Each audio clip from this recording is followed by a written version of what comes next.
کرتے تھے میں عدالت کو عدالت نہیں کہتا کچہری کہتا ہوں، اس لیے کہ عدالت وہ ہوتی ہے جہاں عدل ہوتا ہے۔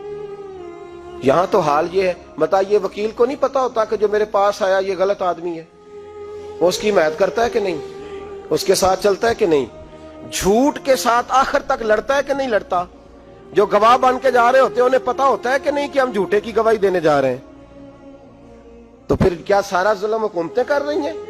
معاشرہ بھی تو اپنی ترتیب بدلے نا، لوگ بھی تو اپنا رنگ بدلے نا، لوگ بھی تو طبیعت بدلے نا۔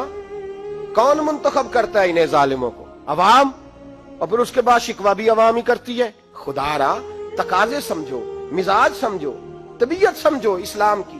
حضور نے فرمایا تھا جس معاشرے میں بے حیائی عام ہوگی وہاں ایسی بیماریاں پیدا ہوں گی جن کا علاج ہی کوئی نہیں ہوگا، اور حضور نے فرمایا جس قوم کے اندر انصاف نہیں ہوگا وہاں قتل عام ہوگا۔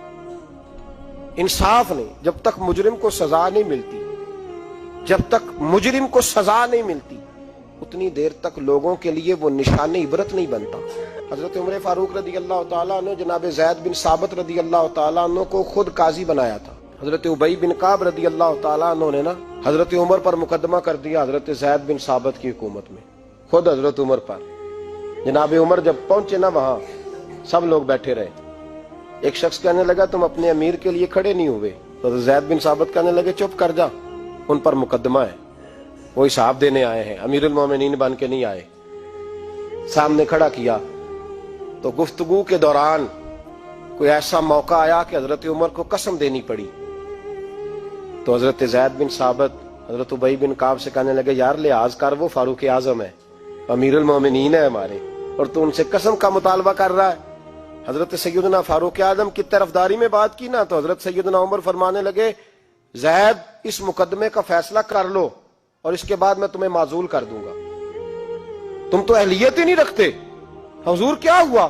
فرمایا تم نے میری طرفداری کیوں کی، تم نے مجھے امیر المومنین کیوں کہا، تم نے کیوں میرے حق میں بات کی؟